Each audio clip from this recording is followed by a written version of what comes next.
नमस्कार। आज हमारे बीच में मौजूद हैं राष्ट्रीय पर्व आयोजन समिति के संयोजक महोदय जी। मैं आपका इस मंच पे हार्दिक स्वागत करता हूं और मैं चाहता हूं कि हमारे दर्शकगण को अपना परिचय दें संक्षिप्त।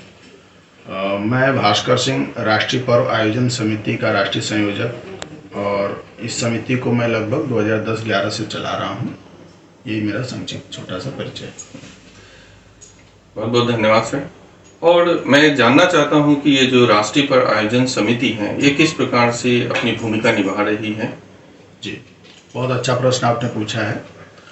देखिए, राष्ट्रीय पर्व आयोजन समिति का जो मुख्य उद्देश्य है वो ये है कि जो भारत की राष्ट्रीय महत्व के जितने भी पर्व हैं, स्वतंत्रता दिवस, गणतंत्र दिवस इत्यादि, इनमें हमारी भारतीय धरती पर उत्पन्न हुए जो पंचांग परंपरा है, जो तिथि परंपरा है, जो संवत परंपरा है, उनका अनुपालन हो।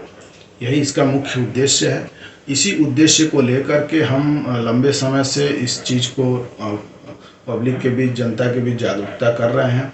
उस जागरूकता के कारण बहुत से लोगों को इस बात की जानकारी हो गई है। तो यही हमारा मुख्य रूप से कार्य है। बहुत बहुत धन्यवाद। अब मैं ये जानना चाहता हूं कि अभी वर्तमान में हमारे नए संसद भवन की स्थापना भी हो रही है और उसमें सेंगोल की जो स्थापना हो रही है उसमें राष्ट्रीय पर्व आयोजन समिति का क्या विचार है? जी, बहुत अच्छा प्रश्न आपने पूछा है। देखिए, जो ये सेंगोल स्थापित हो रहा है, ये भारत की प्राचीन परंपरा का एक मतलब उस परंपरा को आगे बढ़ाने की बात है। तो जब भारत स्वतंत्र हुआ उस समय सत्ता हस्तांतरण की प्रक्रिया का ये एक मुख्य अंग था और सभी लोग YouTube चैनल से लेकर सभी समाचार चैनलों इत्यादि पर इस चीज़ को जो है देख रहे हैं, जान रहे हैं, सुन रहे हैं। अब राजदंड के कारण ही केवल सत्ता हस्तांतरण हुआ ऐसा नहीं है।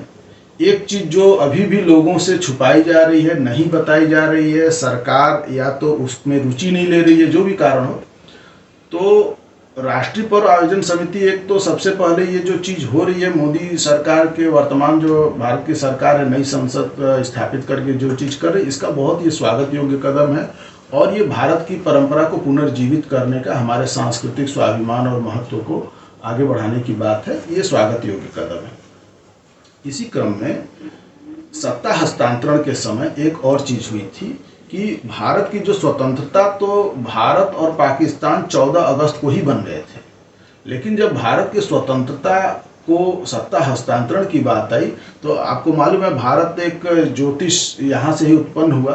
तो ऐसे एक सूर्य नारायण व्यास जो राज ज्योतिषी थे, लगभग 100 से अधिक रजवाड़ों के राज ज्योतिषी थे, उनके कहने पर, उनके सुझाव पर, डॉक्टर राजेंद्र प्रसाद जी के आग्रह इत्यादि पर नेहरू जी ने उस नक्षत्र में इस सत्ता के हस्तांतरण को ग्रहण करना स्वीकार किया। यह चीज़ भी देश के सामने आनी चाहिए और इस चीज़ को मैं राष्ट्रीय पर्व आयोजन समिति की तरफ से बताना चाहता हूँ। बहुत बहुत धन्यवाद, ये अच्छी जानकारी दी है। देखिए, एक बात और भी जानना चाहते हैं कि जिस समय आज़ादी के समय में ये पंचांग का ध्यान रखा गया था, वर्तमान में इस पे राष्ट्रीय पर्व आयोजन समिति का क्या विचार है कि क्या इस पे ध्यान देना चाहिए? देखिए, आपने बहुत अच्छा प्रश्न पूछा है। राष्ट्रीय पर्व आयोजन समिति का मुख्य रूप से गठन और संचालन इसी बात के लिए है कि हम भारतीय तिथि परंपरा को जो है समाप्त न होने दें। वर्तमान में जो सरकार 15 अगस्त को स्वतंत्रता दिवस का आयोजन करती है, यह तो भारतीय परंपरा नहीं है। यह परंपरा तो ब्रिटिश संसद में पास हो करके और बनाए गए ग्रेगोरियन कैलेंडर के फॉलो करने की परंपरा है। तो हमारी कौन सी मजबूरी है कि हम इसको फॉलो कर रहे हैं? क्या अभी भी हम ब्रिटिशर्स के गुलाम हैं?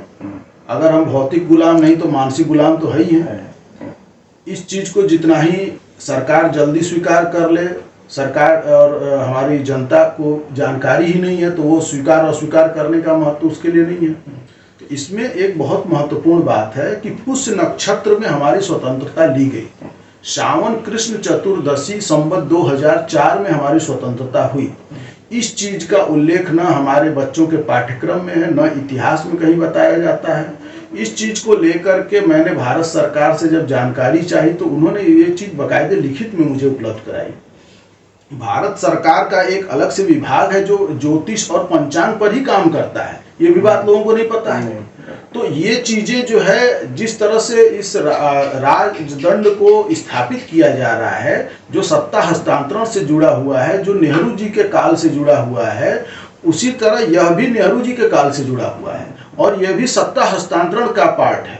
तो इस पर भी अगर हम काम करें, अब भाई मोदी जी तक तो वही लोग पहुंच सकते हैं जिन तक मोदी जी पहुंचना चाहें। हम लोग मोदी जी तक पहुंचने को स्वप्न में ही समझ सकते हैं, वास्तविकता ये है। तो परंतु ये हमारे विचार, ये जो लोग भी इस इंटरव्यू को देख रहे हों आपके माध्यम से, तो उनके तक ये पहुंच जाए, यही बहुत बड़ी बात है। भारत सरकार क्या करेगी क्या नहीं करेगी, ये तो उसके निर्णय का विषय है, लेकिन उसको क्या करना चाहिए क्या नहीं करना चाहिए, ये बताने का जो है मत विद्वानों को है। और ये विद्वानों के द्वारा ही स्थापित परंपरा है कि भारत की जो जन्म कुंडली बनती है वो इसी तिथि नक्षत्र और सत्ता हस्तांतरण की प्रक्रिया से बनती है। तो इसीलिए हमारा ये है कि राष्ट्रीय पर्व आयोजन समिति के इस मत को स्वीकार करते हुए एक बार भारत सरकार इस चीज पर विद्वानों से विचार करे। भारत में बड़े बड़े विद्वान हैं, भारत विद्वानों का प्राचीन काल से देश रहा है, और अगर उस पर आगे बढ़ सकते, क्योंकि मानसिक गुलामी भी गुलामी ही है और भौतिक गुलामी से अधिक बड़ी गुलामी है, तो हम मानसिक गुलामी से अगर निकलेंगे तो बहुत अच्छा होगा। लाल किले पर स्वतंत्रता का देखते हैं कौन सा दिन आता है कि लाल किले पर भारत का प्रधानमंत्री भारत का जो है तिथि परंपरा का पालन करके और तिरंगा फहराता है, ये देखना है। केवल राजदंड ही नहीं, हमारा जो है ज्ञान दंड भी जो है वो भी मुक्त होना चाहिए मानसिक गुलामी से। तो ये छोटा सा हमारा जो है आग्रह है भारत सरकार से, और अब इस पर देखा जाए क्या होता है। बहुत बहुत धन्यवाद। आशा है कि हमारा ये जो पंचांग प्रणाली है इसका भी ध्यान रखा जाएगा इस आगे के काम के लिए। बहुत बहुत धन्यवाद सर, जनता तक जानकारी पहुंचे। नमस्कार, धन्यवाद।